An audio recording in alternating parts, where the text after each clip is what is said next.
This content is for adults only. Viewer discretion advised. If you haven't yet, hit the subscribe, like, and share.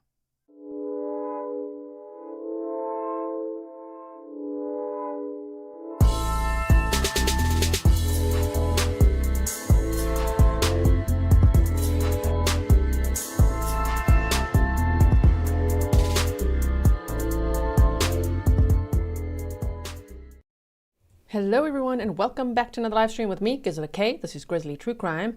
And today we're going to deep dive the case of Linda Campitelli, a nurse from Florida who was murdered on October 28th of 2024. And it took all this time until now, until March 10th, for an arrest to be made. So for 17 months, Linda's husband, children, 2 children, mother, family, friends had no idea who would have attacked her. And we're going to find out who and what and everything and go over all the documents. That's the deep dive. It's a long document. Wish me luck reading that today with my voice. Still got a little bit of a cold, so I hope I make it through. I think I will. Please like and share so that others can also find this information and follow this case with us. And also let me say that closed captioning is always available on my channel. If you're watching the replay, the reason you don't see it is because YouTube's still processing the live stream replay and they'll make it available later. Okay, because I always get messages and emails and things asking me to turn them on. They're always on from my side, okay? All right, so today I'm just going to give you a brief overview of the case, showing you this picture, because it's such a long, detailed probable cause affidavit that's where all the info is. So I don't want to spend too much time on a presentation, all that. We're going to look at this. We're going to look at the little press conference. I'll show you what the police said about the arrest that was made, the guy on the right, Rene Perez, and then we're going to deep dive that document, okay? The document is so long and detailed, it's almost like a mini trial. I felt like I was watching a mini trial just by reading it myself. And somebody says, court looker, is it not the hubby? I know, right? When I was reading the document for the first time, I'm like, wait. It's not the husband. Shame, the poor husband. No, it's not the husband. Okay, so I've got on the screen here, Linda Campitelli is the victim's name. On the left-hand side is Linda and her husband, John. On the right-hand side is Rene Perez. Now, Linda was a nurse and Rene is a nurse. And so Linda and Rene were working together at some point, and then they had an affair. Here's the guy, Rene, accused of killing Linda just 2 weeks after her 35th birthday. And we don't know what the motive is. We don't know what it is. Anyway, so Linda Marie Campitelli was a 35-year-old registered nurse from South Florida. I'm just reading some of my notes, little scribbles that I've got for you before we deep dive the document, right? To give you a good overview of who's who. So a registered nurse. Oh no, there's so many registered nurses in this community, people in the medical field. So let me know if you are one of them as well, right? So she was a 35, so young, a registered nurse from South Florida who was tragically killed on October 28th of 2024. So she was born on October 14th of 1989 and she was murdered October 28th. You could see it's just 2 weeks after her birthday, right? So she graduated from Miami Southridge Senior High School, class of 2008, with strong academics, earning a full scholarship to the University of Miami. At the University of Miami, she earned a BS in Health Science, class of 2012, and then she completed the Accelerated Bachelor of Science in Nursing program, class of 2013. She was inducted into the Sigma Theta Tau, hope I said that right, Nursing Honor Society, and served as a peer tutor. She was very passionate about being a nurse. That's what you want to do. That's what she was doing. She was described by family and friends as bold, sassy, fun-loving, kind, driven, and full of life. And she was known for her contagious laugh, her love of outdoor activities, travel, and especially for being a devoted mother who doted on her daughters. She began her nursing career at South Miami Hospital, where she was born, and later worked at Larkin Hospital and Wellington Regional Medical Center. You're going to see these names come up in the PCA as well, in Palm Beach County, primarily in post-anesthesia care. At the time of her death, she was preparing to start a new job. So I put that in my mind. I'm like, okay. Was Rene unhappy about that or what? I don't know. Anyway, she was preparing to start a new job and she had plans to return to school for medical assisting. She met her husband, Dr. John Campitelli, everyone in the medical field in this case. Oh my word. He's a family physician who also worked at Wellington Regional, and she met him around 2015 while she was working at Larkin Hospital. They married in 2016, about a year after meeting, and together they had 2 young daughters. The family described her, as I say, as a loving wife with a contagious life. I'm going to show you a video of that in a moment as well. Crystal Anderson says, thank you, Grizzly, Grizzly Cat, and Mods for all you guys do. Thank you so much, and happy 1-month Grizzlyversary. So then, how did she meet Rene? Well, also in the medical field, she met Rene while they were working together as nurses in the Post-Anesthesia Care Unit, PACU, at Wellington Regional Medical Center in Palm Beach County, Florida. Perez worked there from approximately 2021 to 2023, and both were married to other people at the time. So it's important to remember, she was married to John. He was also married with children. They were having an affair together for about 2 years, okay? So their professional relationship eventually turned personal. They began a secret extramarital affair that lasted roughly 2 years between approximately 2022 and 2024. According to the court documents we're going to go over and Perez's own statements to detectives, the romance started while they were co-workers at this hospital. They communicated almost daily via WhatsApp, discussing their families, work, plans to meet, and exchanged intimate photos. By October of 2024, the affair was still ongoing, and on the evening of October 28th of 2024, shortly after Linda's 35th birthday, she told her husband that she was going out for dinner with friends, and she left home wearing a red dress and black heels. But she was meeting up with Rene Perez, and she never returned home. Now, the police initially went to John's house when they'd found the body of Linda. And when I was reading that, and you want to read it with me, I was like, what? And then he was sleeping. What was he really doing? Tell us what his cell phone says. And yeah, the husband had absolutely nothing to do with this, right?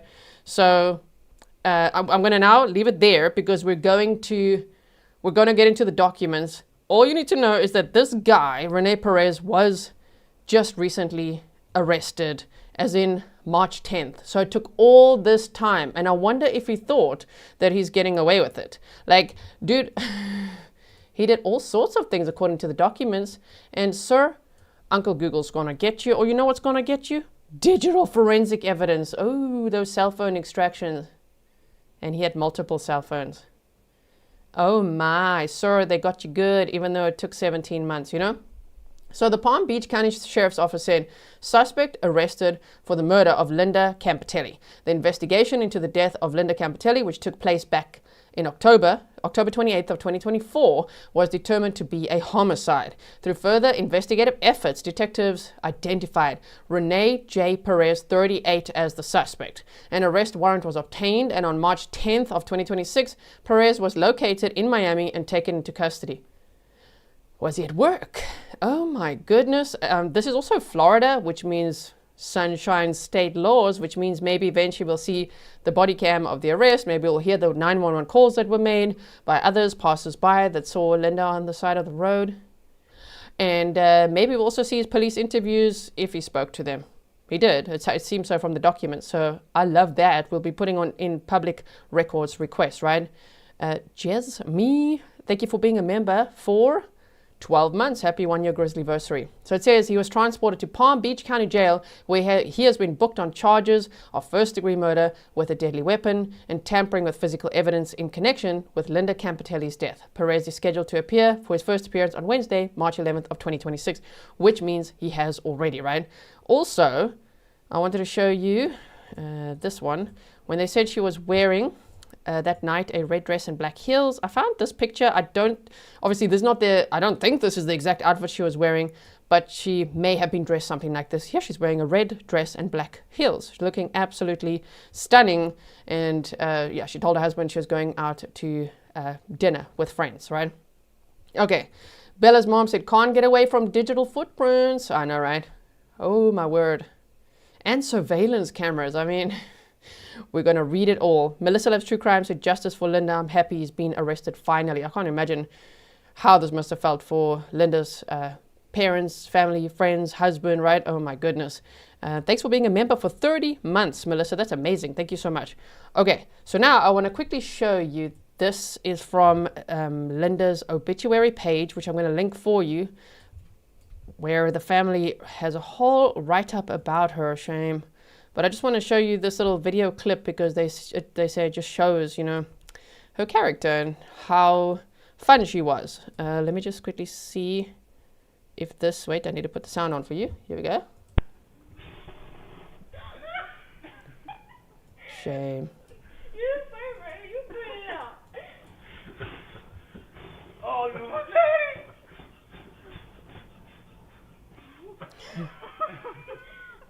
Get him out, hurry. Yeah.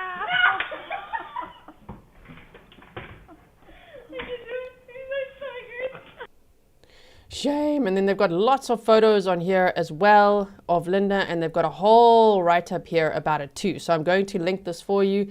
Linda Marie Campitelli, her obituary, right? Okay, and then I also want to show you this clip quickly. So let me play this for you. There's a million emotions. More than a year after Linda Campitelli's murder, her mother now knows who detectives say is responsible. Are you Rene Perez? 38-year-old Rene Perez faced a judge for the first time Wednesday, charged with first-degree murder and tampering with evidence. He's held without bond at the Palm Beach County Jail. He's where he belongs. Now we let the judicial system do its job. Investigators say messages on WhatsApp and surveillance video link Perez to the killing. Court records show the two were in a 2-year romantic relationship, each married to other people.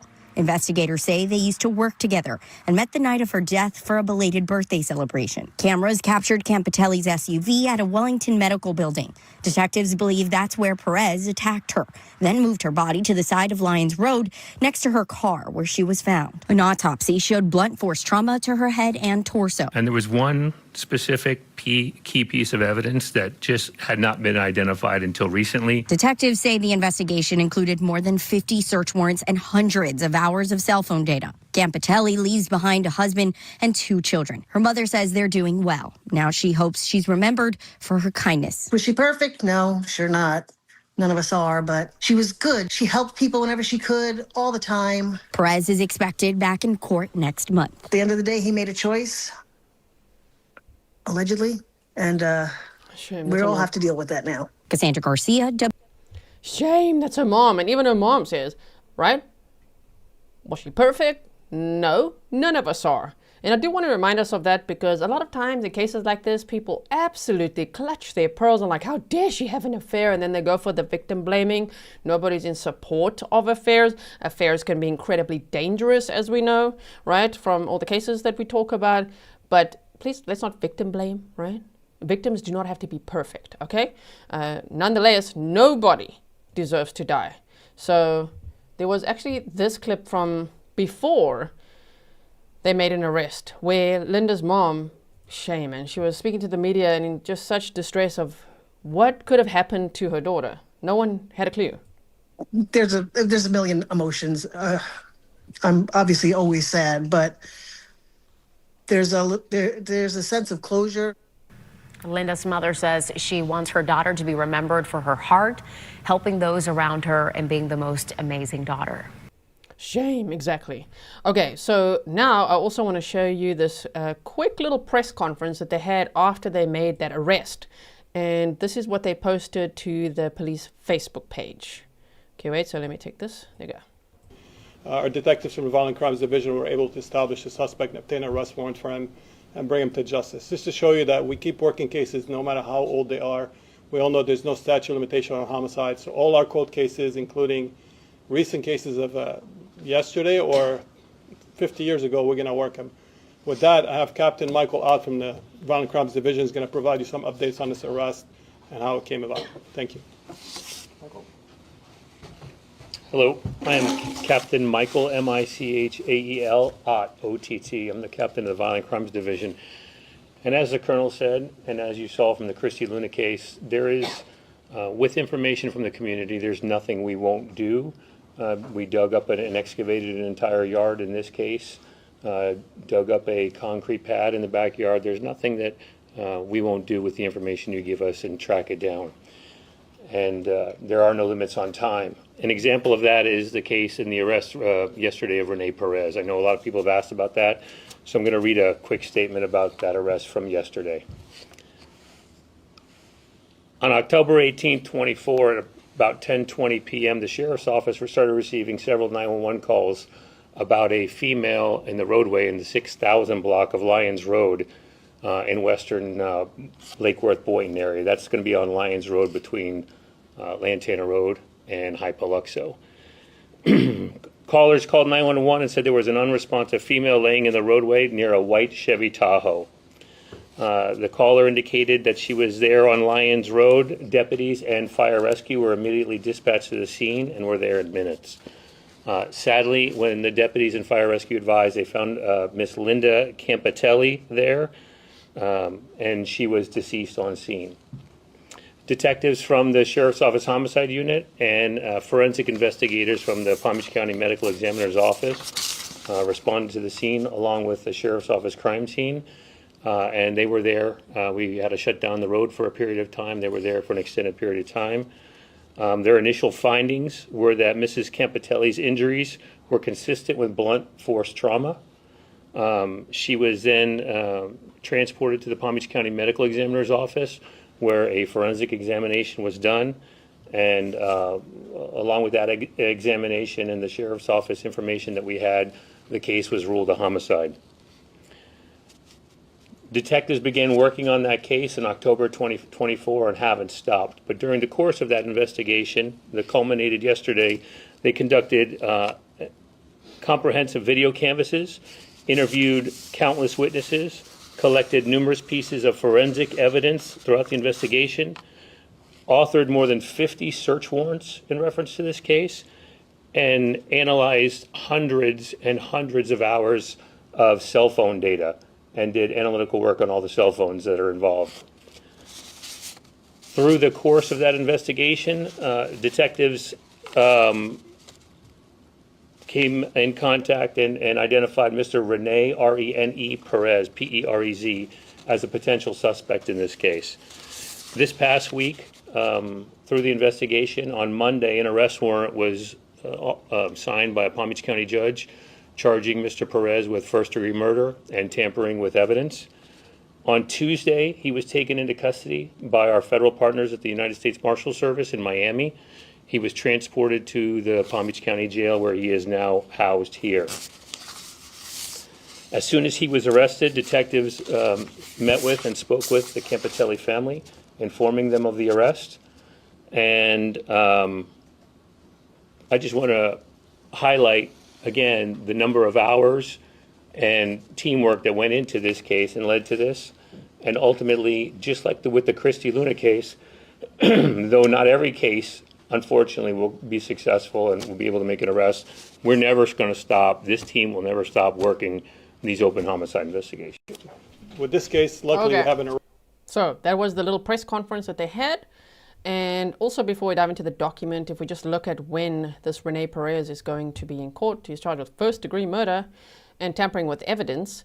He's going to be in court, so there was already the 11th of March, so the 9th of April and the 30th of April. The 30th of April is an initial case conference. So we'll be keeping an eye on this one. And yeah, are we ready now to deep dive the documents? Because holy crap. We got to buckle up for this one. There's a lot of details here. So, which I am such a document nerd.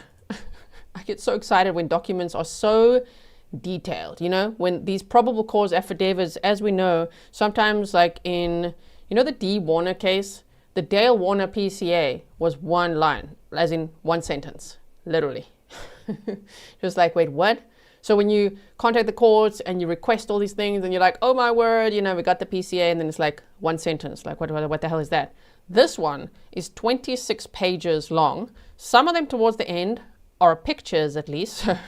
But we're going to be here for a little while as I read you all these details, which I think will be the deepest dive on this case that is out there currently, because I'm that type. I want all the details. I want to know everything. And I'm sure if you hear, you're similar to me, right? Okay, so this is for Rene Jose Perez, 6th nurse. You know what gets me? Is remember, he's married too, okay? He's married with kids. The victim, married with kids, they had an affair, both nurses. So that means he takes care of people. And now he's accused of first-degree murder. He's accused of beating his lover to death with a tire iron? Dude. Oh my goodness. Okay, so he's originally from Cuba and he's a citizen of the USA, and he's charged with first-degree murder with a deadly weapon and tampering with physical evidence. Okay? Probable cause affidavit. Victim's name, Linda Campitelli.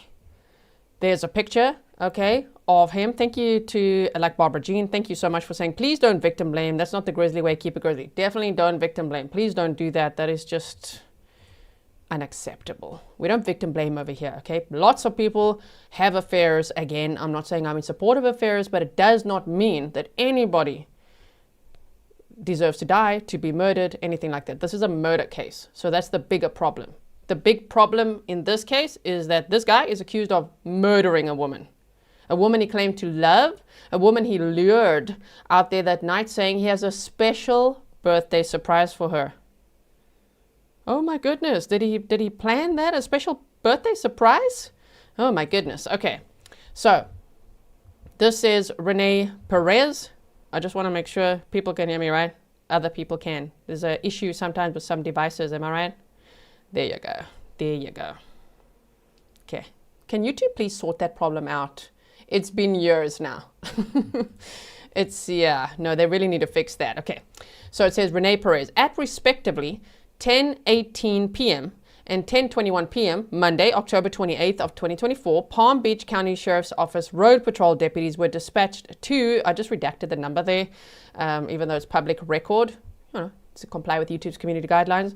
So Lyons Road, Lantana, Florida, after receiving several 911 calls highlighting an unknown white female was found lying in the southbound lanes of Lyons Road, completely unresponsive. Also, how crazy is it that he's accused of just ditching on the side of the road like that? Right? I mean, again, he's a nurse. He takes care of people. And even if he wasn't, you claim to love this woman for 2 years? You just put her body on the side of the road like that? Staged the scene, apparently. Okay. So it says the caller articulated the unknown female was bleeding profusely from the mouth. She was lying completely face down, and it was unknown if she was breathing. Deputies quickly arrived on scene with Palm Beach County Fire Rescue, whereupon said unknown white female was immediately pronounced dead. The investigation established said female was pronounced dead at 10:26 p.m. on October 28th of 2024. I just want to zoom in a little bit for you. I know the writing is quite small, hey? How about that? Is that better? Okay. So then, my word, at about 11:15 p.m. on October 28th of 2024, detectives from the Palm Beach County Sheriff's Office Homicide Division arrived on scene to assume the investigation. While on scene, detectives observed said white female's lifeless body was resting in the roadway about 50 foot from a white in color 2017 four-door Chevrolet Tahoe bearing Florida license plate redacted and vehicle identification number redacted. The driver's and vehicle information database David illustrated said Chevrolet Tahoe was registered to John Robert Campitelli, white male, born, redacted. Thank you so much to Grizzly Cat for obtaining these documents for me so that I can do this deep dive with you, right? All right, so to further the investigation, detectives queried the address associated with the Chevrolet Tahoe and learned that Linda Marie Campitelli, white female, born October 1989, was also registered under said address. When comparing the driver's license photograph with the victim, detectives determined that they were the same individual. While inspecting the interior of said Chevrolet Tahoe, detectives observed the front driver's tire was completely flat. Detectives subsequently recovered a metal screw which was protruding from the flat tire. Detectives observed that there was a large concentration of smeared or dry blood resting in the roadway along the passenger side of the Chevrolet Tahoe. There was blood leading away from the passenger side of the car to the victim's body, and detectives observed a large concentration of blood resting in the roadway near the victim's head. Upon further examination and evaluation, detectives observed a large laceration to the right side of the victim's head. There was bruising around her right eye, and there were what appeared to be drag or scuff marks leading away from the passenger side of the Chevy Tahoe to the victim's body. The back portion of the victim's heels was completely worn down, disfigured and distorted, clearly indicative of being compressed against the roadway while being dragged or moved with force. Detectives further observed the back area of the victim's dress was completely torn and blemished with black tar from the roadway. On the victim's hands and wrists, detectives observed significant bruising, profound abrasions, and additional injuries consistent with severe road rash from potentially being dragged. Court Lurker, thank you for being a member for 14 months. You said like rubbish. I don't get it. Both families ripped apart because he got upset. WTAF, thanks G for all your in-depth coverage to make sure we get it 100. Thank you so much. Okay, so I just want to quickly check. Okay, we're good. So let me actually put this here, especially for people who only join now, right? Like maybe they're going to be confused about who's who. So hopefully they'll go back to the beginning and watch from there. I'm just going to put this picture here so that you just know who's who. Okay. So near the rear driver's door handle of the Chevy Tahoe, detectives observed what blood spatter experts described as transfer blood stains. According to blood spatter experts, it appeared as if someone attempted to wipe the blood away. Oh my, this really does sound like a very staged scene. I don't know what he thought. I don't know what if he's the guy accused. He's presumed innocent unless proven guilty in a court of law. But you stage the scene, right? There's like a screw in the tire, and then you're just dragging the body out and just leaving it there, and attempt to clean up as well. According to the responding deputies, when they arrived on scene, the engine to the Chevrolet Tahoe was running. All the doors were closed, and there was an Apple iPhone resting on the ground about 25 foot northwest of the victim's body. At the time said Apple iPhone was recovered, the deputies advised that the flashlight application was activated and illuminated. The investigation established the mobile device number associated with said Apple iPhone was AT&T wireless number. I've redacted the numbers, of course. A database query and phone lookup highlighted mobile device number redacted was associated with Linda Campitelli. So now they had the car associated with a John Campitelli, the driver's license, Linda Campitelli, and then they've got the phone, which is also associated with Linda Campitelli. The screensaver of the victim's Apple iPhone displayed one unanswered text message from John Campitelli, her husband, received at about 10:54 p.m. on October 28th of 2024. After detectives arrived on scene, which was at about 11:15 p.m., October 28th of 2024, there were no additional incoming calls or messages to said mobile device associated with Linda Campitelli. The investigation established that John Campitelli was the victim's husband. Additionally, Linda Campitelli's residence is located about 8 miles north, or approximately an 18-minute drive from where her body was recovered. Shortly after the 911 call was dispatched, detectives immediately traveled to the Campitelli's residence and initiated physical surveillance. Detectives arrived at about 11:19 p.m., October 28th of 2024, and they observed all the lights were off and there was absolutely no movement inside the residence. So I'm thinking, we don't know what the message is that her husband said, but probably like, good night, I'm going to bed. He was probably working the next day. He's a doctor as well, right? So she's a nurse, and she said she's going out for dinner with friends. And so when the detectives arrived there, we'll go there now, they said they could see he'd been sleeping. Also, I just want to quickly say, just so as we go through this, you can think about this when we go through the evidence that they have against Rene Perez. You know what often in cases like this gives them away? Like Rene Perez would talk to Linda Campitelli, his lover, okay, almost every day, all the time. But then after October 20th, no more talking. No more messages. No, are you okay? Where are you? I haven't heard from you. Nothing. I mean, how's that for a red flag? Anyway, at about 3 a.m. on October 29th of 2024, detectives met with John Campitelli at his residence. Based on his disposition and appearance, it was obvious that John Campitelli was awakened by detectives.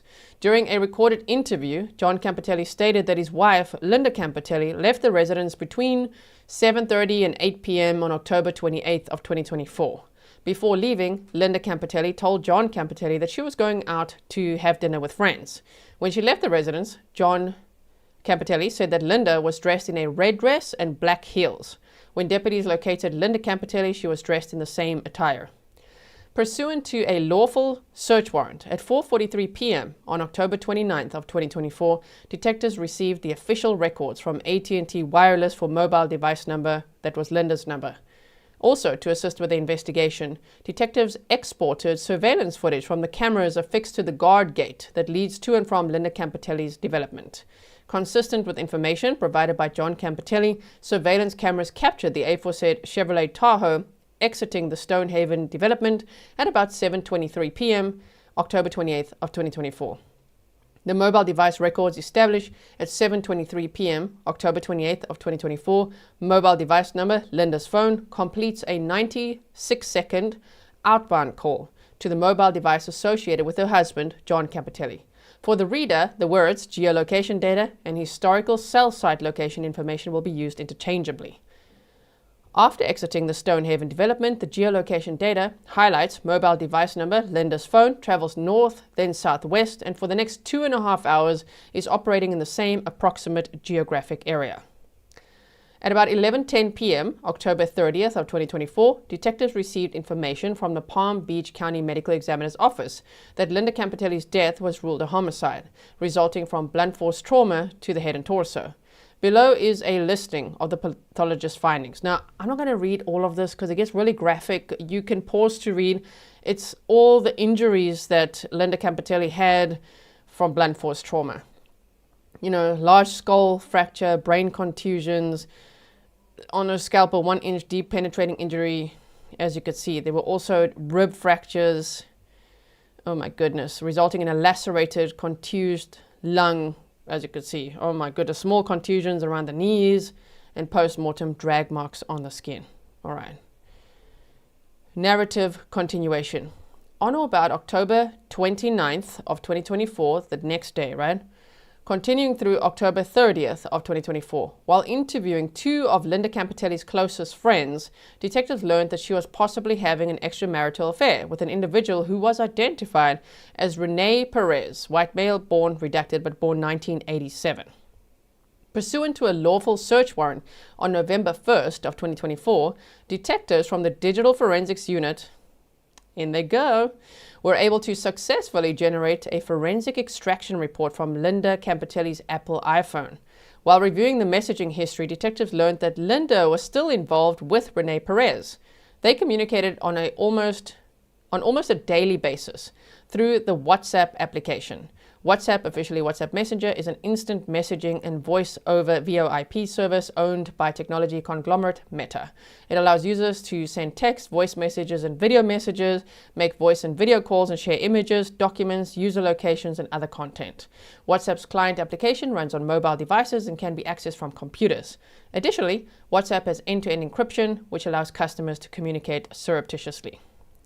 By reviewing the archived messages, detectives observed that Linda and Rene regularly talked about family, work-related issues, they made plans to see each other, and periodically sent nude and provocative photos. They regularly discussed having sex, meeting for lunch, and how much they loved each other. On many occasions, Linda talks about being frustrated because she has to compromise or share quality time with Rene Perez's wife. On October 27th of 2024, detectives observed a message exchange between the WhatsApp account associated with Rene Perez and the WhatsApp account associated with Linda Campitelli. In the messages, they talked about meeting. So now they find these messages. I mean, this evidence is like, and what does he do? Initially denies it. No, didn't meet up with her that night. Okay, so they talked about meeting on October 28th of 2024 at around 7:30 p.m. Before they discontinued messaging communication on October 27th of 2024, Rene Perez and Linda Campitelli have the following message exchange. October 27th, 2024 at 12:03:15 p.m. Linda Campitelli delivered to Rene Perez. I love you. I feel kind of weird. I don't know what to expect tomorrow. You've never done anything like this for me before, and I feel a little nervous.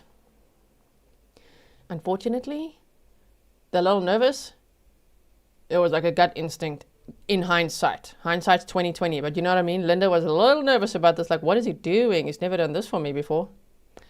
On October 27th of 2024 at 12:05 p.m., Rene Perez delivered to Linda Campitelli, lol, it's no big deal, just trying to show you that I can be romantic. It probably won't be as good as what you've done for me. Linda then says, so tomorrow at 7:30? And you're 100% sure this is okay? And Rene Perez says to Linda, yes, ma'am, you got it. I love you so much. Thank you. I love you so much too. Good night. All right. While reviewing the forensic extraction report for the Apple iPhone belonging to Linda Campitelli, detectives observed an image captured on October 28th of 2024 at about 8:12 p.m. That's the night of her murder. The image captured reflected the entire interior rear back area of the aforesaid Chevrolet Tahoe. From the image, and because of how the phone was oriented when the picture was taken, detectives were able to identify specific features that are present in the victim's vehicle. Also captured in the image was a blanket or a table cover that read, "Happy birthday, hope your birthday is out of this world." Resting on top of the blanket was Ultrasorb's medical sheets. Because all the rear seats were lying flat, said birthday blanket or cloth was covering the entire interior rear area of the Chevrolet Tahoe, to include the entire bottom surface and side windows. Detectives observed the back interior roof or lining area was completely exposed. By closely examining the image, it's easily discernible how the birthday sheet or blanket was taped at the top and affixed or attached to different areas or features near the ceiling or lining area. Based on this layout, coupled with how the second and third row seats were completely lying flat, it would be easy for two or more individuals to rest vertically, horizontally, and embrace while in the rear of the Chevrolet Tahoe. When detectives recovered the Chevrolet Tahoe on the night of October 28th of 2024, the Ultrasorb sheets and the birthday or cover sheet had been removed from the vehicle. Oh my word, he like Dextered that car or what? You know, almost like might as well just have brought plastic sheeting at this rate. Jody says he brought the medical sheets knowing what he was going to do. Martina said stealing sheets too.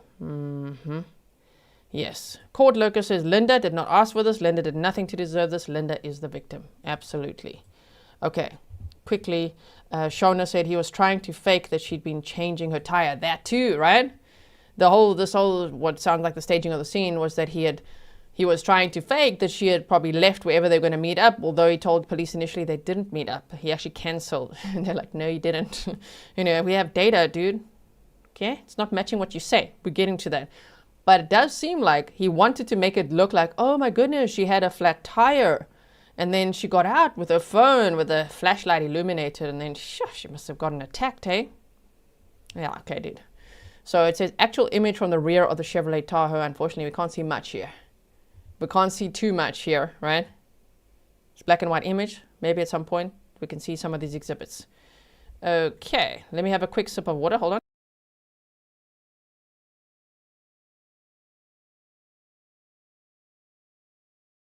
Okay.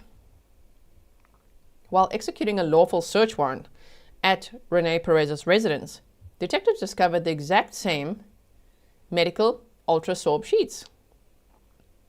I mean, even that. I know it's all in hindsight, but when they gather all the evidence and they put it in a PCA like this, you're like, huh.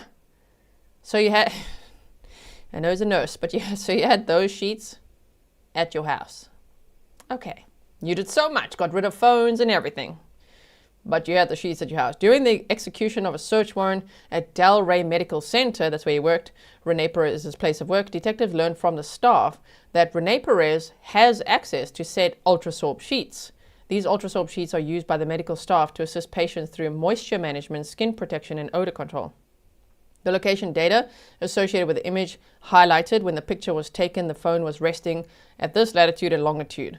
A Google Earth inquiry identified these coordinates as the west side of the Retina Group of Florida building, located at Medical Park Boulevard, Wellington, Florida. Through the investigation, detectives learned at night this location is extremely dark, desolate, and very isolated.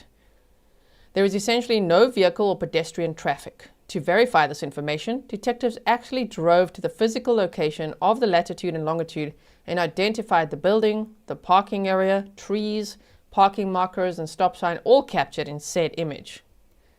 While processing the Chevy Tahoe with Blue Star, which is a blood visualizing agent, detectives observed wait, now I'm going to have to just practice how exactly to say that. Infinitesimal. Did I say it right? That way I was practicing that one. Okay, I'm like, okay, infinitesimal.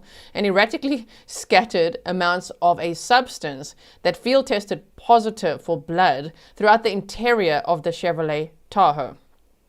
That sounds scary.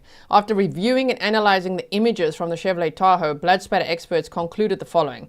There was impact spatter on the front driver's seat backrest, impact spatter on the driver's side interior B pillar, and impact spatter on the ceiling liner in the back area of the Chevrolet Tahoe.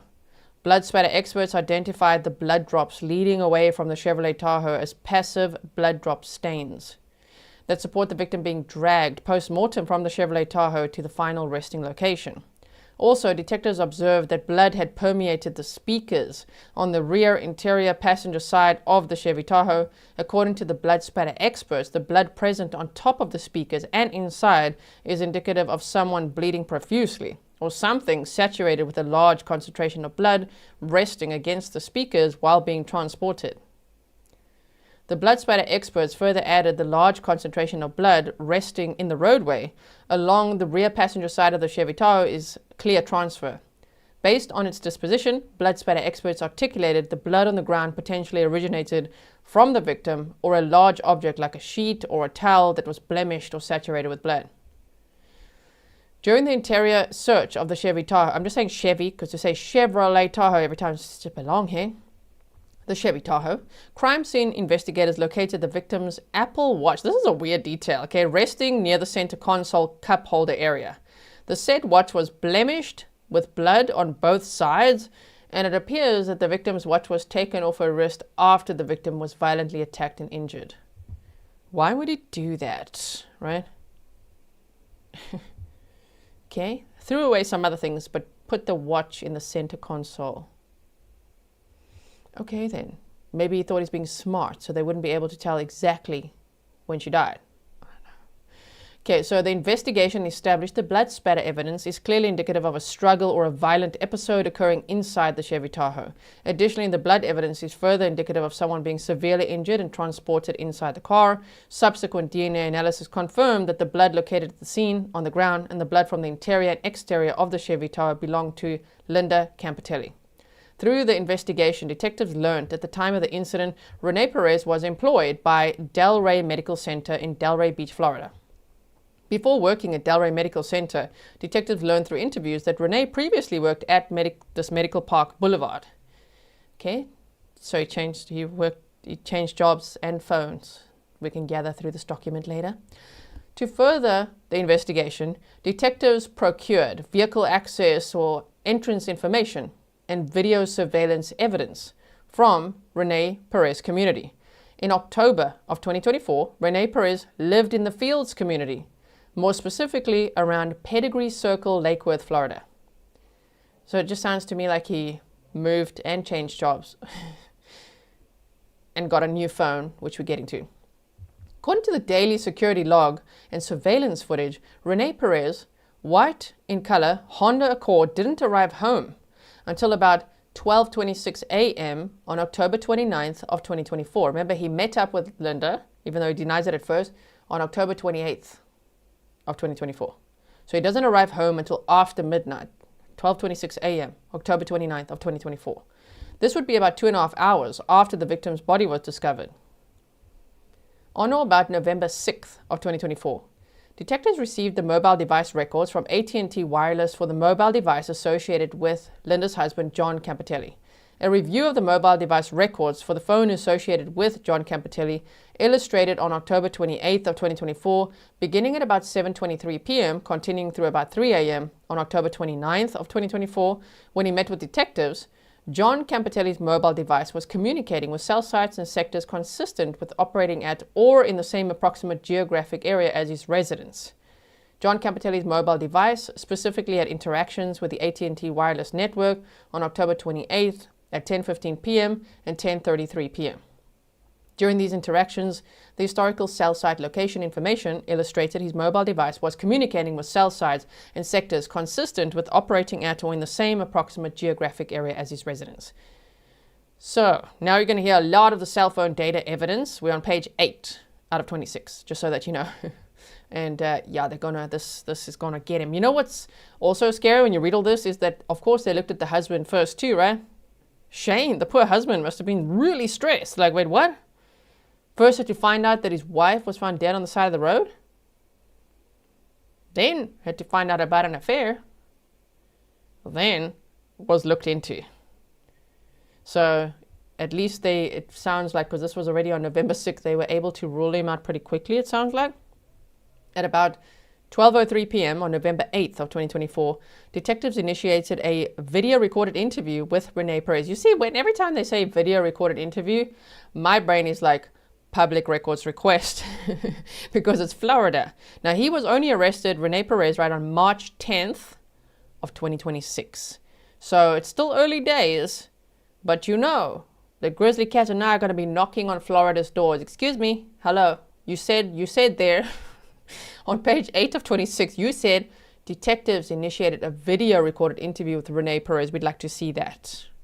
Can you give us the arrest video, body cam, maybe some exhibits? Because Florida, they do that often, right? Sunshine State laws. Some states don't give anything until after the trial. Anyway, so this says at about 12:03 p.m. on November 8th, detectives initiated a video recorded interview with Rene Perez at Palm Beach County Sheriff's Office District 4 substation. In the interview, Rene Perez admitted to having an extramarital affair with Linda Campitelli. The affair had been occurring for about 2 years, which began while he was employed at Wellington Regional Medical Center with Linda Campitelli. Originally, they would meet at or near Wellington Regional Medical Center and spend time in the aforesaid Chevy Tahoe. When Rene Perez transferred to Delray Medical Center, they would often meet in the Chevrolet Tahoe near the hospital or in the garage. During the interview, detectives presented Rene Perez with the aforesaid WhatsApp messages exported from the aforesaid Apple iPhone associated with Linda Campitelli. Again, these specific WhatsApp messages were dated October 27th, 2024, the day prior to her death. When questioned about this romantic rendezvous, Rene Perez confirmed the aforesaid WhatsApp communication with Linda Campitelli and articulated that he wanted to do something special for her birthday, which was on October 14th of 2024. Rene Perez explained it as a belated gesture to highlight how much he loved Linda Campitelli. That evening, they made plans to meet at his job, Delray Medical Center. Is anybody else also wondering, why was he transferred? Was it a promotion? Was it a demotion? Did something happen at work? I don't know. I just have a lot of questions along the way, right? Okay, so according to Rene Perez, they never met. Like, dude, they're gonna know, okay? They're gonna have your cell phone data, her cell phone data, surveillance footage. But he's like, we never met up. We planned to. And I really wanted to give her a special birthday surprise to show her how much I love her, but we never met up that night. Okay, he says later that day, on October 27th of 2024, he contacted Linda Campitelli via mobile device, and he told her that he wouldn't be able to make it. Rene Perez admitted that he lied by telling Linda that he would not be able to make it to work because his son was sick. Ah, you want to admit to a small lie, hey? Well, what else are you hiding? Because that didn't happen.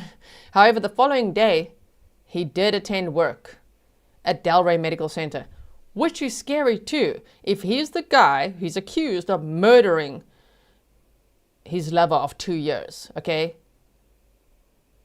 Violently attacking her in her car and then driving the car somewhere, staging the scene, making it look like she had a flat tire and somebody attacked her and dragged her. Okay, you're gonna go to work just the next day, just what, whistling like nothing happened? That's scary. That's pretty scary as well, right? Sure. As a nurse, taking care of people. Woo! I would just be like, wow, can you imagine being his patient? That next, now in hindsight, like, wait, what? Okay, so because detectives didn't observe any communication on the mobile device associated with Linda Campitelli highlighting the cancellation, detectives inquired how exactly Rene Perez relayed this information that he couldn't make it? To the best of his recollection, Rene Perez articulated that he informed her via WhatsApp or through conventional voice call wireless communication. Because detectives procured the wireless records from AT&T Wireless for the mobile devices associated with Rene and Linda, detectives reviewed the entire data set, including all communication records, and didn't observe any communication between their mobile devices. Additionally, there was no WhatsApp calls or messages, conventional messaging or application communication, highlighting the cancellation or corroborating the information provided by Rene Perez in regards to contacting Linda Campitelli to cancel the October 28, 2024 meet. In the interview, Rene Perez was adamant that he contacted Linda by mobile device to cancel their romantic rendezvous. However, after extensive review of Linda's extraction report and their respective AT&T records, detectives found no evidence to corroborate this communication or cancellation. So even though this dumbass is like, WhatsApp, it's encrypted, right? They'll never know. Yeah, but then they found her phone with a flashlight on right in the vehicle. So if the WhatsApp messages are on her phone, even if archived, they're gonna know. Shame, dude. Okay. So anyway, also it says, regarding his whereabouts the night of October 28th of 2024, Rene Perez told detectives that he was at work, that he didn't leave Delray Medical Center until sometime after 11 p.m. on October 28th of 2024. Again, that's going to be easy to corroborate or not. During his interview, Rene Perez told detectives because he shares the Life 360 application with his wife, whenever he travels or leaves to meet with Linda, he leaves his primary phone at work. Okay.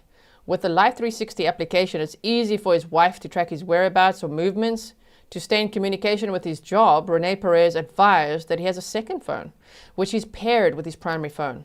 According to Rene Perez, whenever he was away with Linda Campitelli and the medical staff or hospital needed to reach him, if they attempted his primary phone, then his secondary phone would ring. So he did call forwarding when he was out meeting up with Linda. But then having his primary phone at work so that if his wife checked the Life 360 app, it looked like he was at work the entire time. Okay. Also, if you're only joining now, welcome. Hope you'll check out the beginning of the episode where there's a good overview of the case, right? We went over that first. We watched a little press conference, the who's who and everything. You can also see at the bottom, Linda Campitelli is the victim in this case. There's a picture on the left of Linda and her husband, John, and on the right, the defendant, Rene Perez. And so he was just arrested on March 10th of 2026, and Linda was murdered October 28th of 2024. Okay. So, according to Rene Perez, when he contacted Linda Campitelli later on October 27th of 2024 and cancelled the romantic rendezvous, she was extremely upset. Detectives found this extremely problematic because after reviewing over 8 months of messages between them, whenever Rene Perez missed a call or exhibited what Linda Campitelli felt was indifferent, inconsiderate, or apathetic behavior, he was always overly apologetic in follow-up messages. There was nothing in the messages showing Rene Perez expressing any sentiment or apology. So even that, how different his demeanor was in his messages that day. Okay. So it says, on or about November 8th of 2024, detectives procured video surveillance evidence, that's where they're going to get you, from a construction site located about 0.15 miles north from the location on Medical Park Boulevard, where GPS data highlights Linda's mobile device was resting at about 8:12 p.m. October 28th of 2024. While reviewing the surveillance footage, detectives observed on October 28th of 2024 at about 7:25 p.m. a white in color SUV similar in size, body style, and color to Linda's Chevrolet Tahoe is driving west on Medical Park Boulevard towards the building. At about 9:59 p.m. on October 28th, 2024, the same type of vehicle is observed traveling east on Medical Park Boulevard towards US Highway 441. This evidence aligns perfectly with the GPS location data archived in Linda Campitelli's Apple iPhone. At exactly 9:59 p.m. on October 28th of 2024, the Apple iOS location data puts Linda Campitelli's mobile device at the intersection of Medical Park Boulevard and US Highway 441. The surveillance footage and iOS location data establishes that at 9:59 p.m. on October 28th of 2024, the Chevy Tahoe and Linda's mobile device were traveling in unison away from Medical Park Boulevard. Like, oh my goodness. Someone says, does he have children too? Yes, he does have children too. He's married with, I think, 2 children.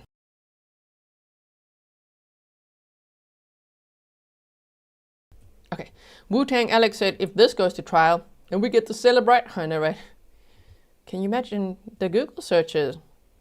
Because they're saying first degree premeditated murder. Ooh, what did he Google? What was he planning? You know, all of that. Please remember to like this if you like these kind of deep dives. I like it a lot. And I love that I have a community that I can share this with, because I just get very excited when there's detailed documents. So thank you for being here with me as I read this to you. You make it possible for me to do this with you. Okay. So it says on, okay, traveling in, okay. On or about November 11th of 2024, detectives procured additional video surveillance evidence from Delray Medical Center, where Rene Perez works, and further confirming that Rene Perez lied during his interview. Oh dear. Surveillance cameras capture.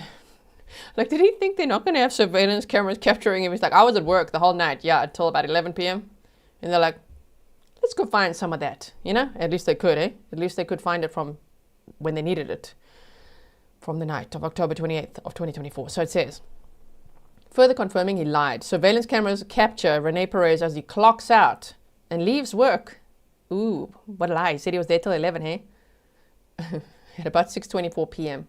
October 28th of 2024. Once he leaves the building, Rene Perez walks toward the same area where surveillance cameras established that his Honda Accord was originally parked when he arrived at work at about 8:04 a.m. on October 28th of 2024. His Honda Accord was resting in the employee parking lot just east of the Proton Institute. At 6:37 p.m. on that night, Rene Perez, October 28th, Rene Perez Honda Accord is captured by surveillance cameras exiting the property towards Linton Boulevard. After he travels away, the historical cell site information and Life 360 data. You're going to have his Life 360 tracking him to the place where he met up with Linda? Oh my goodness. Okay, for Rene Perez's primary phone continues to communicate with cell sites and sectors consistent with operating at or in the same approximate geographic area as Delray Medical Center. This evidence establishes Rene Perez left the mobile device number at Delray Medical Center. Sneaky like he likes to be, hey. Again, during this interview, Rene Perez told detectives whenever he travels to Rendezvous or meet with Linda Campitelli, he always leaves his primary phone at Delray Medical Center. So yeah, thanks for that information, dude. The detectives can see it. Later that night, at about 11:52 p.m. on October 28th of 2024, surveillance cameras capture Rene Perez and the aforesaid Honda Accord once they return to Delray Medical Center. The surveillance cameras highlight that Rene Perez doesn't park in the conventional or designated employee parking area. Rene Perez is captured parking his Honda Accord on the far southeast side of Delray Medical Center. Once he exits his vehicle, surveillance cameras capture Rene Perez as he's walking north along the east side of Delray Medical Center towards the doctor's entrance. Oh, now we're parking elsewhere all of a sudden. At about 11:54 p.m. on October 28th of 2024, Rene is captured by interior surveillance cameras entering Delray Medical Center through the doctor's entrance. At 12:06 a.m. on October 29th of 2024, but dude, I thought you left work at 11 p.m. Anyway, surveillance cameras capture Rene Perez as he exits Delray Medical Center through the doctor's exit and walks back towards his vehicle. Before reaching his vehicle, Rene Perez is captured by surveillance cameras walking over and momentarily standing near the garbage can. Oh my, resting outside the outpatient east entrance. It appears as if he discards something in the garbage. However, because the surveillance cameras are motion activated, the footage cuts off. The footage cuts for about 16 seconds. Seconds later, Rene Perez continues walking south and is captured entering said Honda Accord and driving from that area. Through video surveillance evidence, detectives established that on October 28th of 2024, when leaving and later returning to Delray Medical Center, Rene Perez was wearing a pair of what appeared to be a combination of black, white, and gray, heavily compacted type shoes. However, after exiting Delray Medical Center at about 12:06 a.m. on October 29th of 2024 and returning to his vehicle, detectives observed Rene Perez changed into a pair of light gray colored shoes. Like, okay, so you're not going to park where you normally park. You're telling detectives you already left work at 11 p.m., but there you are after midnight. You enter the building in one pair of shoes, you leave in a different pair of shoes, and you're hovering around the garbage can? Oh my goodness. Wu-Tang Alex said, I think whoever said that she was maybe planning on coming clean about the affair might be right. I mean, maybe. Right?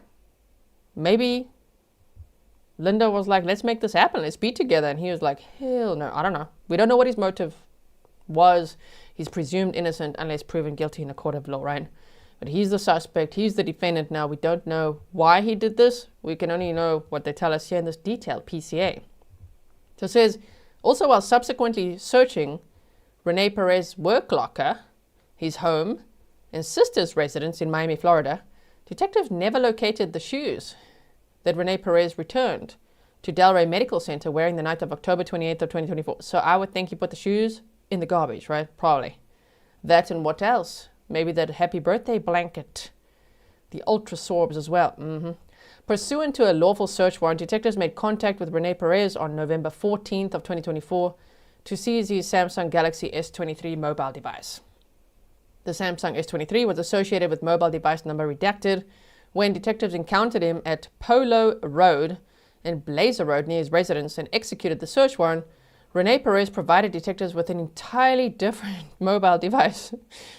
Entirely different mobile device. The new mobile device in question. I'm laughing because it's like, dude. So you change jobs, you move houses, you get a new mobile device, and you have new shoes? Wow. Coincidence, eh? The new mobile device in question was a Samsung Galaxy S24 Plus with an IMEI number redacted.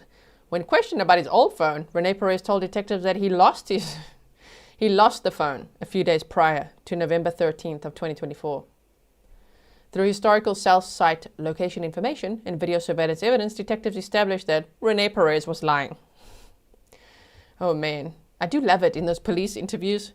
You know, when you see the interrogations and they talk along and everything's going, and then they show them, look, dude, we know you're lying, okay? Just look at what we have. And they slide across whatever evidence they have. And it's like, wait, what? Yeah, explain yourself. Okay. By reviewing the mobile device records, detective observed that on November 13th of 2024 at 1:13 p.m., Rene Perez received a 53-second incoming call. Not long after, at 1:29 p.m. on November 13th, the mobile device number places an outbound call to a mobile device number, which I didn't redact well. Sorry about that. The investigation established mobile device number redacted was associated with the AT&T wireless store located at, so at least it's a number of a store, West 49th Street. How does one say this word in Florida? Hialeah? Hialeah. I don't know how to say this area. Okay. During both voice call transmissions at 1:13 p.m., November 13th of 2024, and 1:29 p.m., mobile device number was facilitating transmissions through cell sites and sectors engineered to provide coverage to the same approximate geographic area of said AT&T store in that area of Florida. Okay. Detectives subsequently procured video surveillance evidence from said AT&T store. Oh no. You have it there as well, which captures Rene Perez selecting the new Samsung Galaxy S24 Plus and finalizing the purchase. Before finalizing the transaction, Rene Perez is captured by surveillance cameras using his Samsung Galaxy S23, the previous phone, at 1:13 p.m. on November 13th of 2024, which was a voice call transmission with his wife. Once he finalizes the purchase of the Samsung Galaxy S24 Plus, Rene Perez exits the AT&T store with both mobile devices. The video surveillance evidence proves Rene Perez lied to detectives and unequivocally, I don't know how to say that today, establishes he never lost his Samsung Galaxy S23. I just need some water, hold on. You guys are helping me pronounce that? Hialeah. Hialeah, is that so? Hialeah, hold on.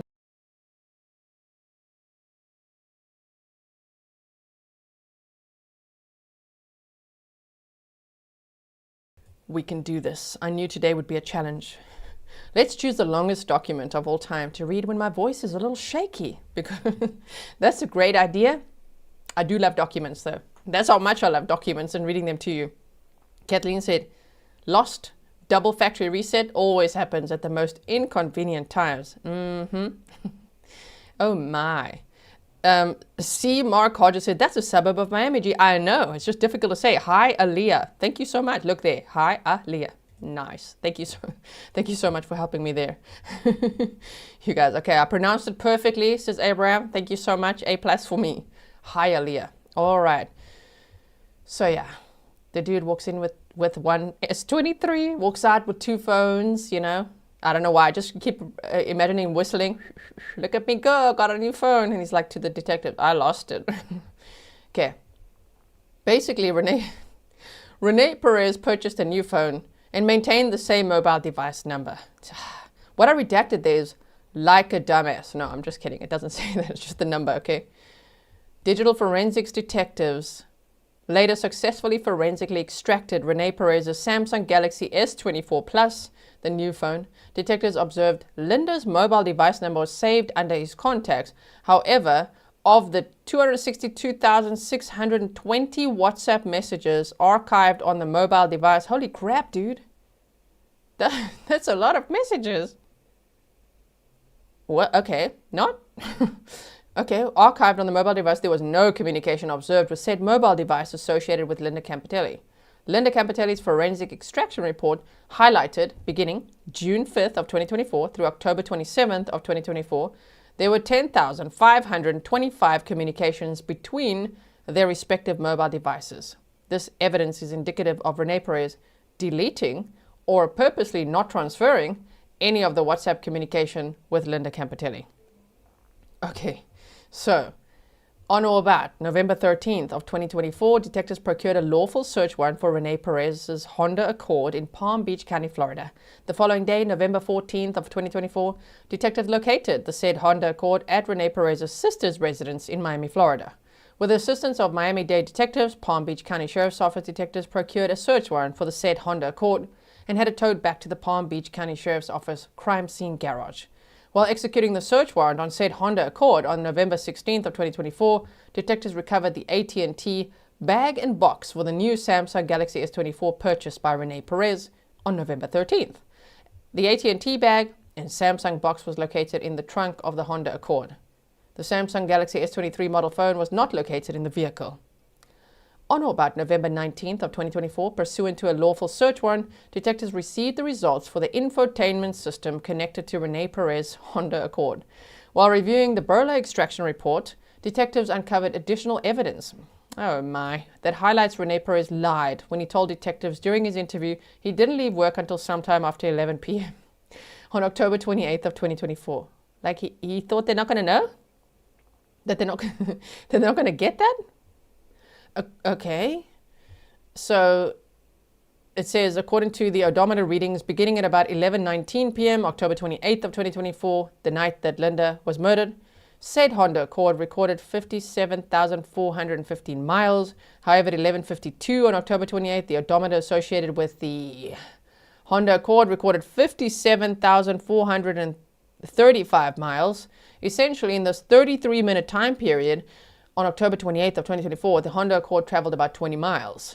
This data is significant because while reviewing surveillance footage from cameras mounted at the intersection of Forest Hill Boulevard and US Highway 441 at 11:19 p.m. on October 28th of 2024, detectives observed a Honda Accord, identical in color, make, and body style to Rene Perez's vehicle. Detectives observed the Honda Accord was traveling east on Forest Hill Boulevard, then ultimately south on US Highway 441. We can already hear the defense will say, you can't prove that that was his vehicle, right?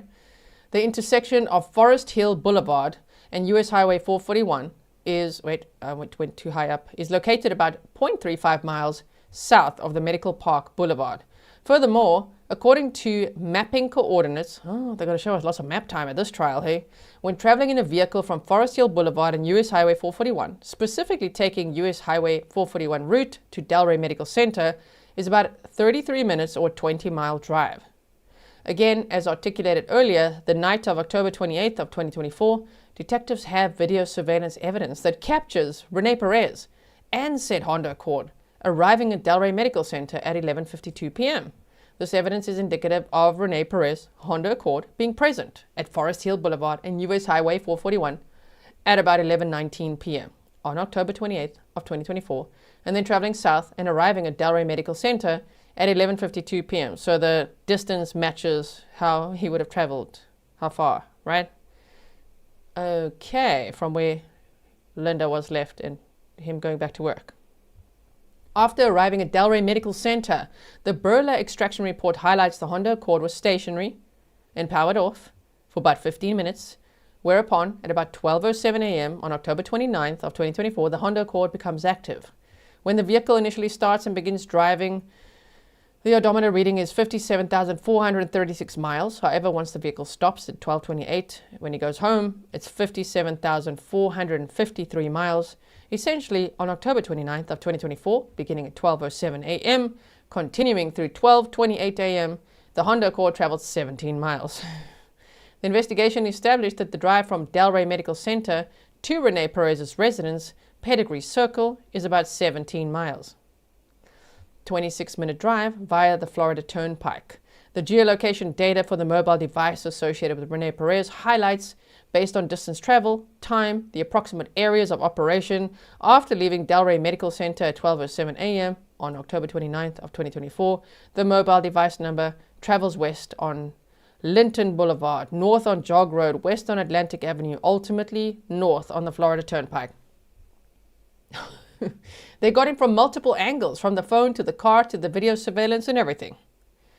Wow. So it says the investigation established Pedigree Circle is located about 1.5 miles from Lake Worth Road, Florida Turnpike exit at 12:20 a.m. on October 29th of 2024. Rene Perez Honda Accord transponder registers with the Florida Turnpike at State Road 91, Lantana, Maine, NB. It's detailed, hey? This is a detailed PCA.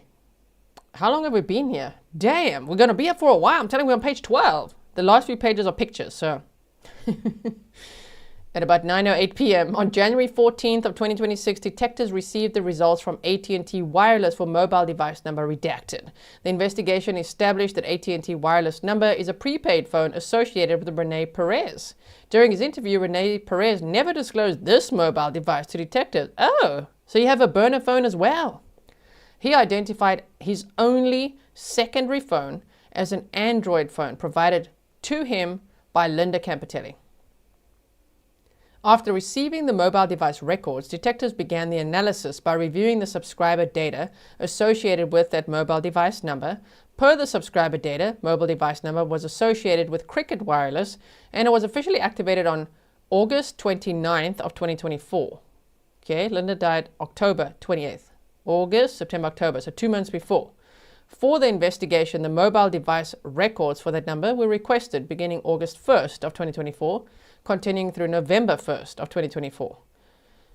And it says the prepaid phone, and on the date in question, the associated subscriber was listed as Vasquez Henry. At first I thought, should I redact that name until I read further? The address associated with the account was identified as being on some boulevard, I just redacted that, Delray Beach, Florida. A background investigation highlighted the name Vasquez Henry appeared to be fictitious. Stop it. He had a burner phone registered to a fictitious name and a fictitious address? What was on the burner phone? We want to know. Did he have other affairs? What was going on? Okay, so it says appeared to be fictitious and the address is not a home or an apartment. Through Google search engine and physical observations, detectives learned that this boulevard is a shopping plaza, Delray Town Center, located on the northeast corner of Linton Boulevard and South Military Trail. What was on those Google searches? In Suite 6A of this particular shopping plaza is a Cricket Wireless store. This particular shopping plaza is located directly across the street from where he works, Delray Medical Center. The data associated services highlight mobile device number redacted began operating on the AT&T wireless network at about 4:16 p.m. on August 29th of 2024. This is about the burner phone, okay? The purchasing history illustrated a $60 cash payment was credited to the account associated with the mobile device number redacted on August 29th of 2024, and a $65 cash payment was credited to the same account on October 23rd of 2024. In regards to traditional voice call activity, the mobile device records illustrated there was only one 4-second outbound call completed on August 29th of 2024 at about 4:17 p.m. For the remainder of the mobile device records, there were no additional outbound communications. Did he use that phone only to do internet searches or what? What do you think he used it for? I'm thinking so. The investigation established the overwhelming majority of the communications mobile device number had with AT&T wireless network was through data associated services. Data sessions or data associated services could include, by way of example and not limitation, email activity, internet connections, instant messaging, or multimedia messaging services. Ultimately, usage of data-associated services is not incumbent upon a user or subscriber manipulating the mobile device. The mobile device could be idle in one's office car or locker. As long as it's powered on and attached to a wireless network, it can still engender interactions or communications with the network, talking to Uncle Google, hey? Which triggers geolocation data.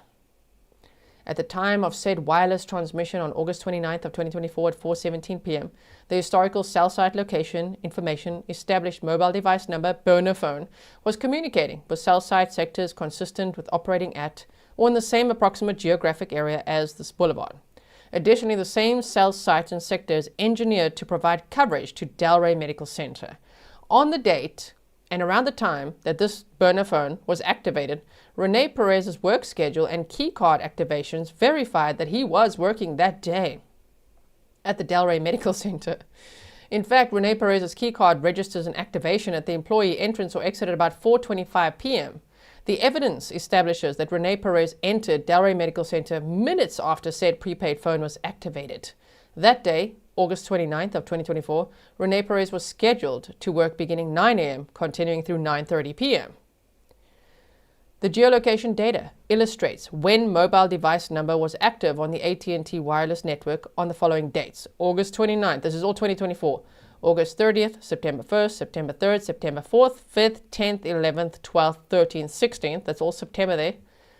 These particular AT&T wireless network activations coincide with Rene Perez's work schedule, keycard activations, and the geolocation data for his primary mobile device. I have so many questions about that phone. At the time, the mobile device number was communicating with cell sites and sectors consistent with operating there at his work. After September 16th of 2024, the burner phone doesn't become active on the AT&T wireless network again until October 23rd of 2024. All right.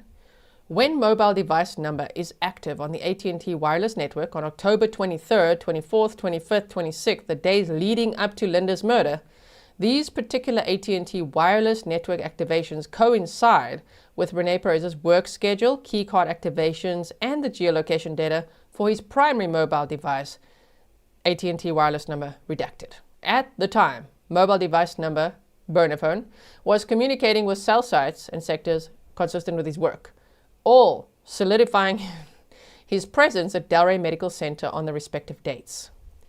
The morning of October 28th of 2024, the day that Linda was murdered, the geolocation data establishes mobile device number becomes active on the AT&T wireless network at 7:50 a.m.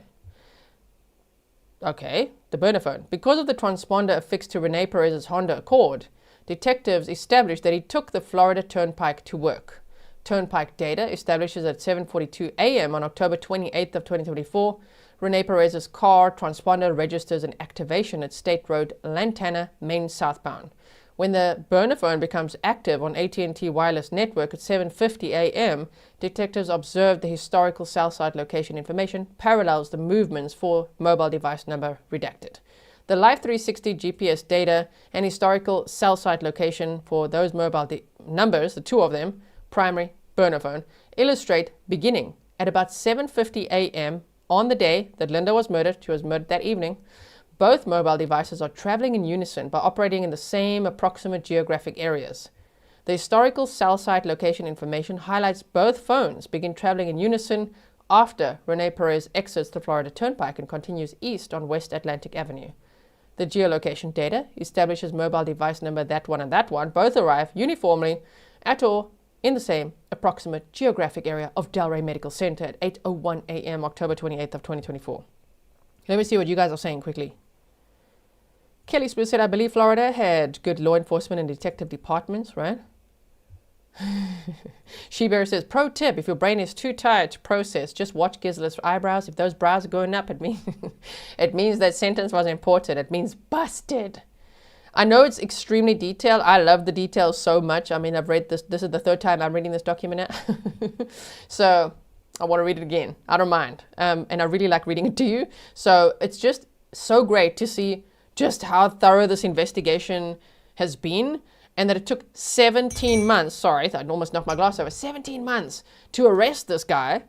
And in all that time, everybody was going, what are you guys doing? What is going on in this investigation? How can there be no answers? How can this woman be found on the side of the road like that and there's just no one knows what happened? And ooh, behind the scenes, they were building their case. So that also tells us, you know, oftentimes, like, I don't know, that case is a little bit hectic. Like Nancy Guthrie's case, I don't know, maybe they're working really hard behind the scenes and building a case, for all we know. It might seem like with cases, what is going on? How can there be no answers? Why does the public not know? Ooh, they're just busy extracting data.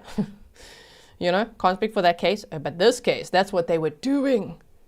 And I wonder what he was thinking while all this was going on, like, okay, got away with it. Even though he's presumed innocent unless proven guilty in a court of law, right? He'll have his day in court. He'll have his fair trial one day. But yes. All right, so back to more details. Are you ready?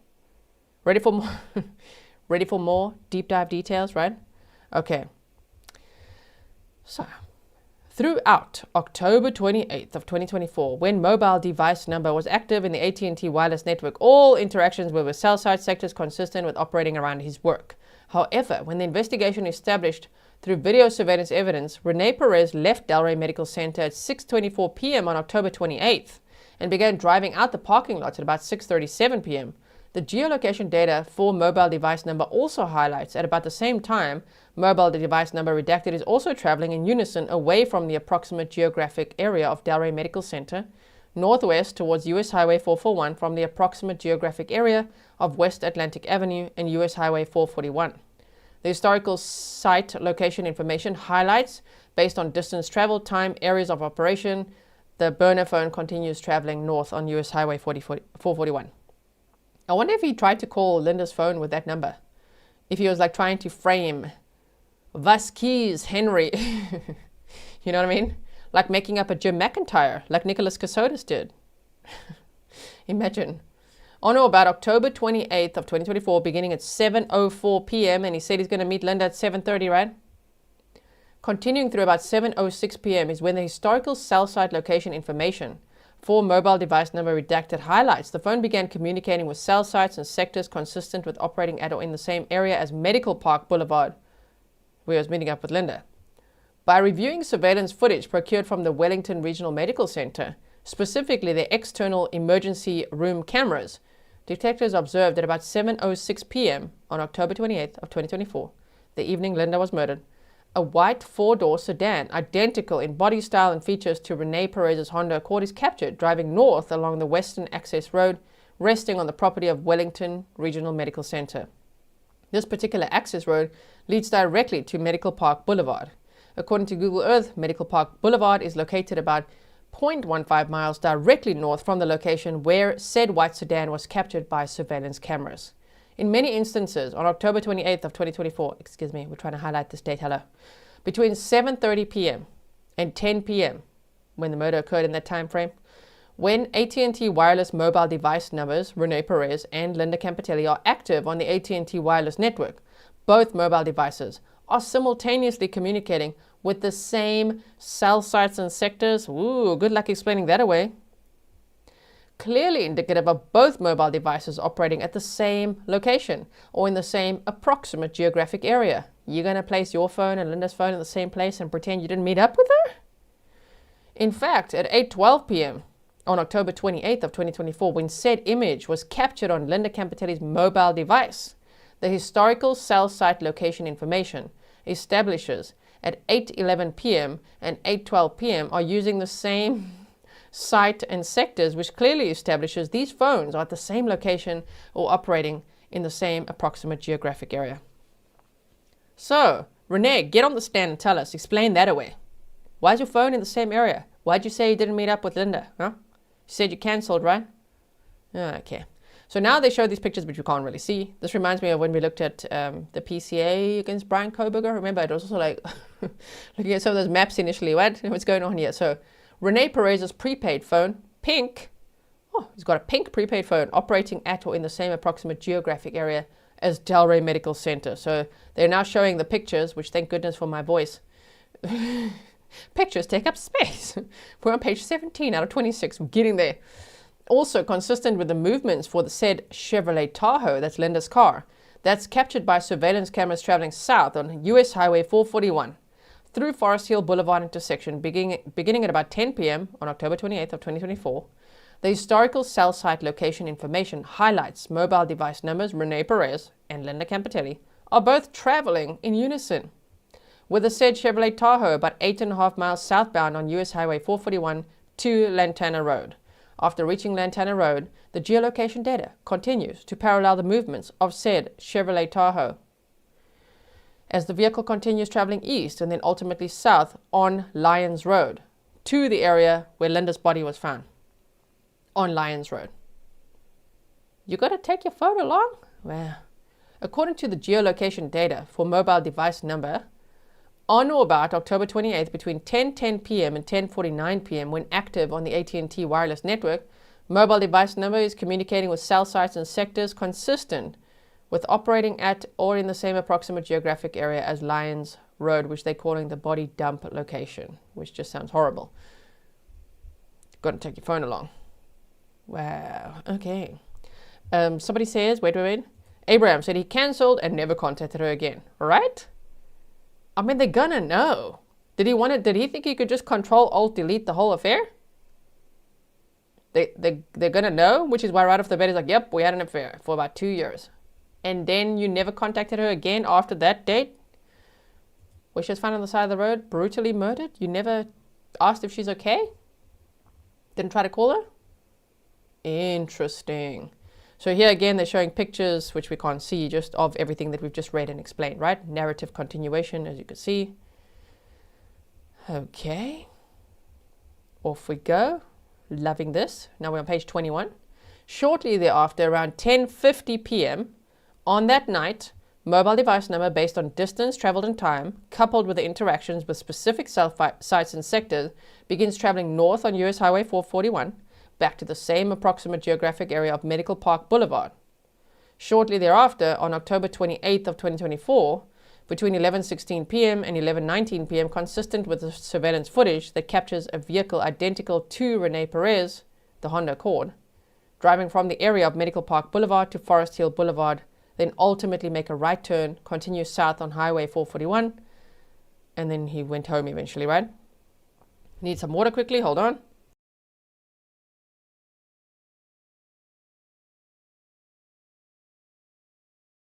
Thank you for bearing with me. Nature Girl said most people aren't tuned into how much we are surveilled. Right? He definitely wasn't. And maybe he thought, maybe he watched some crime documentaries. Thought, they won't be able to, you know? They won't be able to get anything more than, I don't know, a week old. No, they were able to. Sometimes they can, okay? Depends what. Okay. So this says, afterwards, based on distance, travel, time, areas of operation, the historical cell site location information is consistent with mobile device number traveling south along US Highway 441 back to Delray Medical Center. As previously stated, we've only got 3 pages left. At 11:52 p.m. on October 28th of 2024, detectives procured surveillance footage, which now would be after the murder, which captures Rene Perez arriving at Delray Medical Center in said Honda Accord. Again, the geolocation data for that mobile device number highlights that 11:46 p.m. on October 28th of 2024, mobile device numbers communicating with cell sites and sectors consistent with returning to and or operating at Delray Medical Center at or the same approximate geographic area of Delray Medical Center. This might be a dumb question based on my foggy brain, but how would he get back to the Delray Center? It's almost like they drove together, or did he drive behind her? I don't know. That part I've missed now. Explain it to me. Explain like I'm 5, okay? You know, because there's the 20 miles traveled. So going to the area where Linda's body was found and staging that whole scene, allegedly staging the whole scene as if she got a flat tire. Unless I don't know. Then he had to get back, right, to the Delray Medical Center. Anyway, if I'm having a blonde moment, that's okay. Just let me know.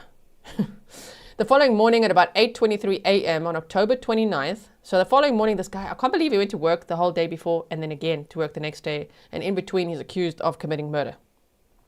Damn. So it says, surveillance footage coupled with a historical cell site location information and the Live 360 GPS data for mobile device number highlights that Rene Perez has returned to the Delray Medical Center.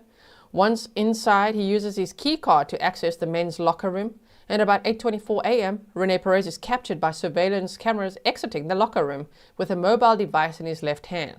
Based on the historical cell site location information, detectives established this wasn't Rene Perez's primary mobile device, AT&T wireless number, because when the mobile device, redacted, and Rene Perez Honda Accord began traveling away from the parking lot of Delray Medical Center at to about 8:30 a.m. on October 29th of 2024 and continues traveling northwest for several miles to the geographic area of Lake Worth Road and US Highway 441, the primary mobile device number continues to communicate with cell sites and sectors consistent with operating at or in the same approximate geographic area as Delray Medical Center.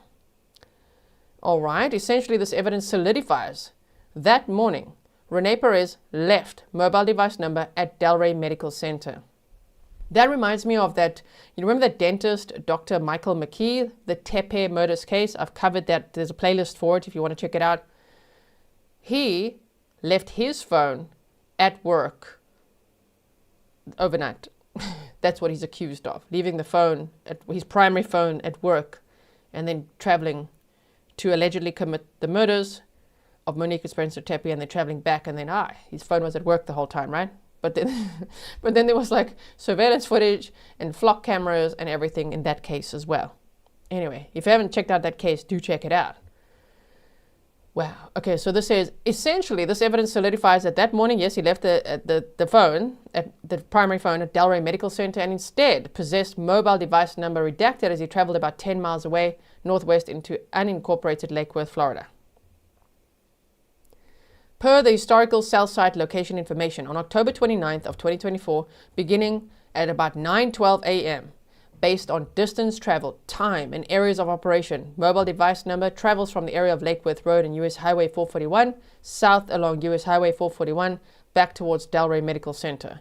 At about 9:35 a.m., October 29th of 2024, surveillance cameras capture Rene Perez Honda Accord returning, parking in the employee parking lot at Delray Medical Center. After exiting the vehicle, Rene Perez is captured by surveillance cameras as he registers a key card activation while entering Delray Medical Center through the employee entrance or exit at 9:38 a.m. October 29th of 2024. Okay? Later that afternoon, after surveillance cameras capture Rene Perez exiting Delray Medical Center at 3:07 p.m., October 29th of 2024, through the employee entrance or exit and walking to the employee parking lot, his Honda Accord is captured by surveillance cameras exiting the property at about 3:11 p.m. And after Rene Perez's Honda Accord is captured driving away, the historical cell site location information for AT&T wireless mobile device numbers, phone 1 and 2, are also traveling away. So he gets his primary phone at work that day and takes it back home with him. They're going in unison as both phones continue southeast into Delray Beach, Florida. The movements for the mobile device numbers, both of them now, are corroborated by license plate recognition activations for Rene Perez Honda Accord on October 29th of 2024 at 3:47 p.m. and 3:48 p.m. Essentially, at the time of said Honda Accord license plate recognition activation, which we know that he didn't suspect that's going to happen either, they're going to put all this together, mobile device numbers, the one phone and the other, primary phone, burner phone, are communicating with cell sites and sectors consistent with operating at the same locations or proximate geographic areas. After traveling, we're almost there, one more page after this. After traveling southeast into Delray Beach, Florida, the geolocation data for the two numbers, coupled with Live 360 GPS data and license plate recognition activations at 4:20 p.m. and 4:23 p.m. show the mobile devices and Honda Accord continue traveling in unison west on West Atlantic Avenue towards the Florida Turnpike. Rene Perez, Honda Accord transponder, registers a Florida Turnpike activation at 4:46 p.m. October 29th of 2024, the day after the murder, while passing State Road, Lantana Road northbound. Based on distance, travel, time, and areas of operation, both mobile devices continue traveling in unison north on Florida Turnpike, whereupon at 4:55 p.m.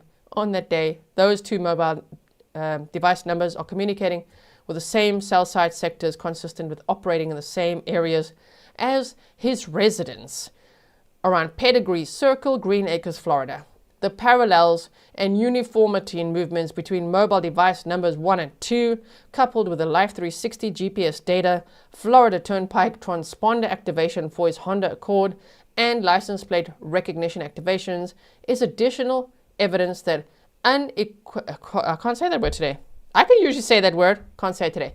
Connects Rene Perez to Cricket wireless prepaid phone on or about October 31st of 2024, when the two mobile device numbers are active on the AT&T wireless network. So that's much later, hey? Now we're at Halloween.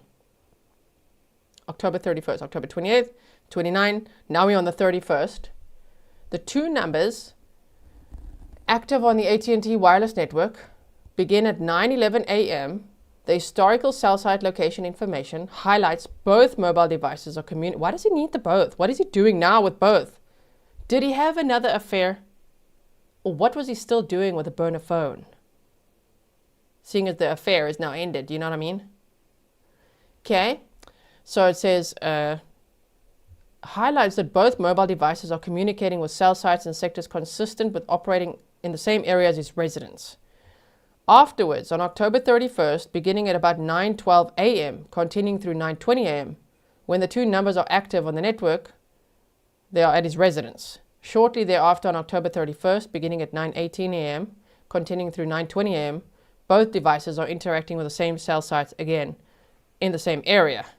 The historical cell site location information establishes at about 9:20 a.m., October 31st of 2024, in the last instance when mobile device number was active on the network. Stop it. Okay, so then he didn't need that phone anymore. Wow. So he got this extra burner phone. He had phone 1 and phone 2. Phone 1, primary phone he left at work. The fake address. Used the burner phone in August and September and October of 2024. And then after October 31st, didn't use it anymore. Wow. Okay. To get a better understanding of the AT&T wireless radio frequency propagation environment, detectives furthered the investigation by conducting radio frequency network surveys, more commonly called drive test scans, on November 3rd of 2024, November 4th and 5th. Essentially, the network surveys give detectives a more forensic, scientific, and comprehensive understanding of cell sites and sectors, which are accessed to facilitate wireless transmissions. Through the network surveys, detectives have a better understanding of the radio frequency footprint and all of that, right? So they've just basically busted him. Regarding all significant locations, the Delray Medical Center, the area on Lyons Road, where Linda's body was found, the Medical Plaza Boulevard, meeting location, Forest Hill Boulevard, and US Highway, and Rene Perez's residence, through the network survey data, detectives verified the cell sites and sectors accessed at the respective and relevant times are all engineered and capable of providing coverage to said locations. This forensic evidence, which was detailed and a lot, more than we've ever just about seen, right, undoubtedly puts said mobile devices at or in the same approximate geographic areas and significant locations during relevant time periods. Based on the investigation, probable cause exists, I agree, and to charge and arrest Rene Perez, pursuant to violation of Florida Statute 782-041A1, first-degree murder, and tampering with physical evidence. And then, 17 months later, the dude was arrested. Also, if we look at this notice of hearing, you could see that, let me take this picture off. The next date is the 9th of April of 2026 at 10:30 a.m. It says 30-day return. Okay, location, hereby notice of hearing. And then the initial case conference is happening on the 30th of April of 2026. So we can keep that in mind just to check out. Do they stream any of that? Do they show any of that? What's going to happen, right? Okay. There's also this order of no contact. Not allowed to contact alleged victims, next of kin, and family or friends of the deceased. So that's what we have there. Pammy says marathon document presentation. So that was a very, I do love detailed probable cause affidavits. I mean, the Idaho one was like that. Do you guys remember the James Craig one? The Colorado dentist who's now convicted. We didn't get to see his trial. I'm still upset about it because they didn't have cameras in the freaking courtroom. Oh my word. Anyway, so that one was also so detailed. And this one, whoa. And they detailed in different ways. The James Craig one was all about his purchases for cyanide and all sorts of things. Remember that? And this one was all digital forensic evidence that they have against him, which I know is not everyone's cup of tea, but I love it. I love it at trials when they show this evidence, even though the beginning part we've heard it 1,000 times and it could be boring.